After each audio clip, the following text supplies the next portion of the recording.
ஆமா, இதுல உங்க பையன் யாரு?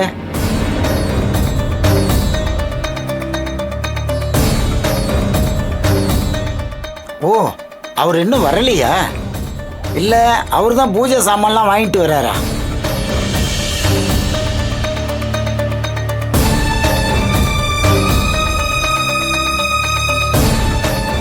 சரி, வரட்டும்.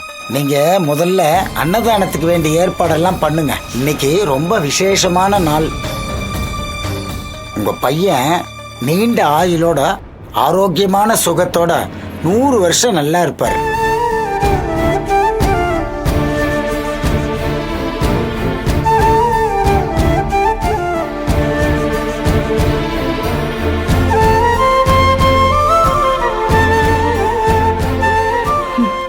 அவர் தான் தெரியாம ஏதோ சொல்லிட்டு போறாருன்னா உங்க அம்மாவுக்கு என்ன வந்துச்சு? அது கேட்டுட்டு எதுக்கு அமைதியா இருக்காங்க?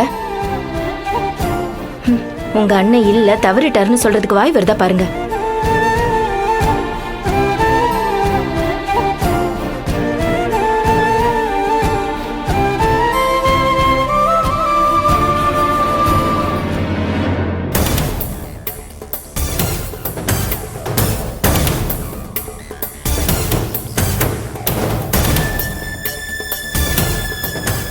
ஷைலுமா, இந்தா எடுத்துக்கோ.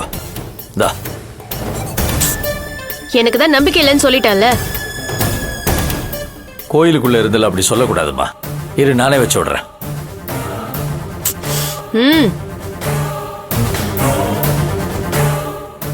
சரி, உனக்கு சேர்த்து நானே வச்சுக்கிறேன்.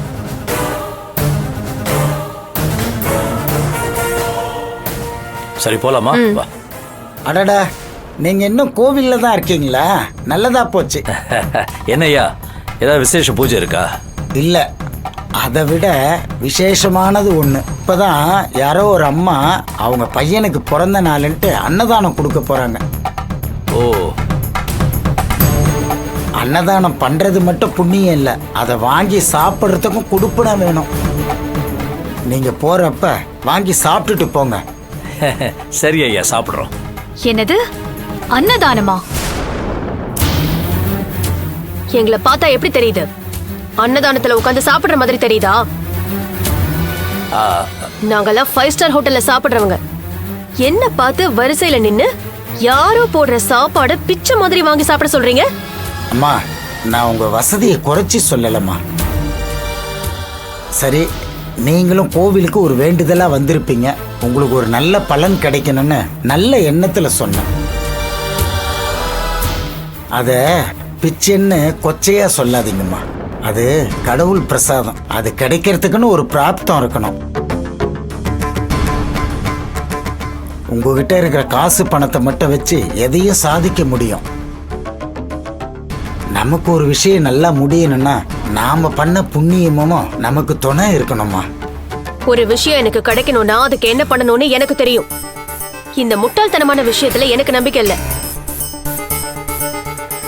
என்கிட்ட வந்து இதையெல்லாம் சொல்லிக்கிட்டு இருக்காதீங்க. கிளம்புங்க முதல்ல. ஏதோ சொல்லணும்னு தோணுச்சு, அதுக்கு மேல உங்க விருப்பம்.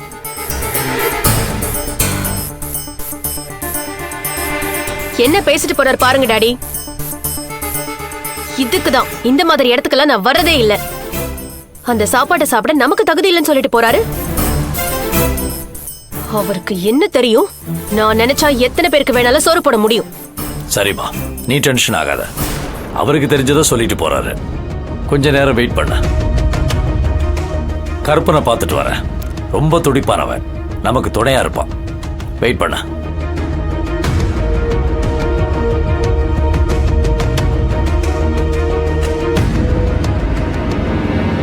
அந்த ஐயா உங்க பையன் எங்க வரலையான்னு கேட்கும்போது எனக்கு என்ன பதில் சொல்றதுன்னே தெரியல.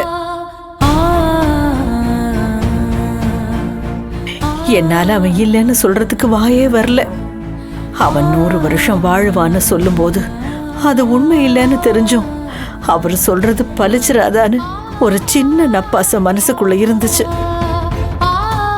அவரு சொன்ன சொல்லு உண்மையா இருந்தா நல்லா இருக்குமேன்னு தோணுச்சு. அதான் நான் எதுவும் சொல்லாம அமைதியா இருந்துட்டேன்.